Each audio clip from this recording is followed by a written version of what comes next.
Dans la côte du Nouveau Monde, qui constitue la difficulté majeure de la course, Poulidor attaque une première fois. Anquetil et Stablinski reviennent, mais in extremis, dans sa roue. Poulidor souffle un instant, il attend la répétition de la côte et là, se met en devoir de relancer violemment sa machine. Stablinski ne peut suivre et concède quelques mètres. Anquetil est relégué dans les turbulences.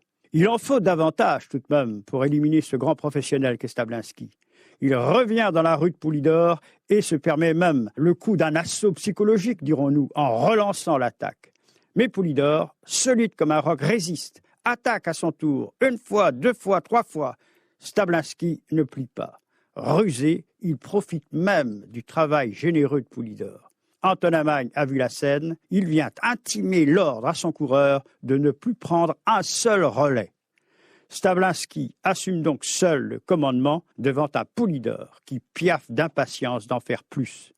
Il reste un peu plus de 500 mètres, c'est tout.